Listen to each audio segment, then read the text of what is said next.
Bonjour à tous, bienvenue dans cette nouvelle vidéo de conseil éditorial. Aujourd'hui, je vous parle de la transformation des personnages. Vous l'aurez remarqué, quand on lit des livres ou quand on regarde des films, l'essentiel du temps, ce qui nous est montré, c'est la transformation d'un ou de plusieurs personnages. Et par transformation, il faut vraiment entendre quelque chose de plus ou moins radical. Et ça peut prendre différentes formes. On peut par exemple parler d'un personnage qui va être profondément égoïste par exemple et qui va devenir altruiste à la fin de votre histoire.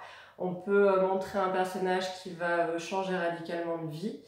On peut montrer un personnage qui va voyager et puis décider d'aller vivre autre part. Bref, il y a tout un éventail de transformations possibles. L'essentiel quand on raconte une histoire, c'est déjà d'être conscient de la transformation de notre personnage principal. Vraiment, il y a le point de départ, le point d'arrivée. Quel est ce point de départ? Comment est-il au début de votre histoire? Et comment est-il à la fin de votre histoire? Normalement, il a vraiment changé. En tout cas, c'est souvent comme ça que se démarquent les très bonnes histoires. Vous l'aurez aussi constaté, la plupart des gens sont rétifs au changement et c'est la même chose dans les histoires. Si on veut raconter des histoires vraisemblables, on ne peut pas mettre en scène des personnages qui vont changer radicalement en 2 temps, 3 mouvements. Ça n'existe pas.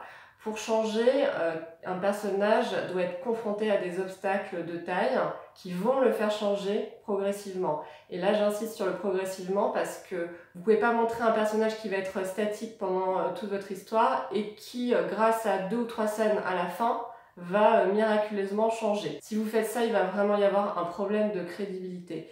Et toute la question, c'est de savoir comment on va montrer la transformation d'un personnage de manière très progressive tout au long de votre histoire. Déjà, je pense qu'il faut se poser 3 questions très importantes. La première, c'est vraiment quelle est la nature de la transformation de votre personnage.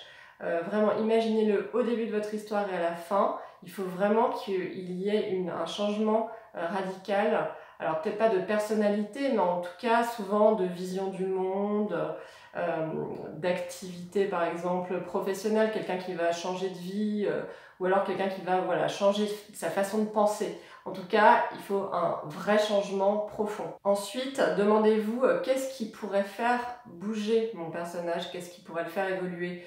Il va falloir que vous mettiez sur sa route des événements, enfin des personnes. Il va falloir qu'il se passe des choses qui vont le faire évoluer. Et ces événements doivent être soigneusement pensés en fonction de la transformation que vous voulez mettre en scène. Et puis, troisième question, je dirais qu'il faut penser le nombre d'étapes de la transformation. Je ne pense pas qu'il en fait forcément 36. Quelques étapes très bien choisies, 3, 4, 5, 6. 6 événements voilà, qui vont marquer l'évolution de votre personnage. Si vous les choisissez bien et si vous les développez bien, ça peut suffire. Je vais vous prendre un exemple de transformation. Alors attention, best-seller en vue. Imaginons quelqu'un qui veut arrêter de fumer. Voilà, c'est une problématique très fréquente dans la vraie vie. Imaginons on veut en faire un livre. Alors, au début de notre histoire, le point de départ, c'est que la personne fume comme un pompier, mettons. Hein, autant en prendre un cas extrême, hein, quelqu'un qui va fumer, mettons, 4 paquets par jour. Et le point d'arrivée, ce sera la personne qui aura totalement arrêté de fumer. Donc vous savez bien comment c'est dans la vraie vie, hein, quand il s'agit d'arrêter de fumer, en général on se heurte à de fortes oppositions, les personnes ne veulent absolument pas arrêter de fumer. Ça a l'air d'être horriblement difficile, je dis bien ça a l'air parce que moi j'ai jamais fumé de ma vie donc je sais pas ce que c'est, mais voilà, ça paraît très difficile. Donc vous imaginez bien que si on veut montrer un personnage qui arrête de fumer, si on veut rendre cette histoire crédible, il va falloir trouver des événements marquants qui vont obliger progressivement ce personnage à arrêter de fumer. Et là, il faut se demander quels pourraient être ces événements. C'est là que je vais traiter mes 2 questions suivantes, à savoir le nombre d'étapes et la nature des étapes. Et en fait, je vais les traiter en même temps. Moi, j'ai imaginé 3 étapes. Par exemple, la personne rentre dans un groupe de parole qui réunit des fumeurs qui vont parler de leur addiction. Et là, dans notre groupe de parole, le héros va entendre le témoignage de quelqu'un qui va lui rappeler son propre vécu. Ça va lui permettre déjà de prendre conscience d'une souffrance intime qui va lui faire comprendre comment il en est arrivé peut-être à développer cette addiction. Ça pourrait être une première étape. Ensuite, l'idée c'est d'aller un peu crescendo dans ce que vous allez mettre sur la route de votre personnage, parce que oui, en tant qu'auteur, vous ne pouvez pas ménager votre personnage. Si vous voulez le faire évoluer, il va falloir lui mettre un peu des coups dans la figure, hein, c'est comme ça. Avec bienveillance, évidemment. Dans un deuxième temps, un autre grand événement de l'histoire, on pourrait imaginer que ce personnage a des enfants, imaginons une fille, et sa fille, qui aurait 7-8 ans, commencerait à développer des troubles respiratoires sévères, puisque son père n'aurait pas fumé en son absence, il aurait toujours fumé à côté d'elle, et à cause de lui, sa fille commence à développer ces troubles. Donc on peut imaginer toute une séquence avec le père devant emmener sa fille chez le médecin et constatant que c'est de son fait en fait si sa fille commence à avoir des troubles.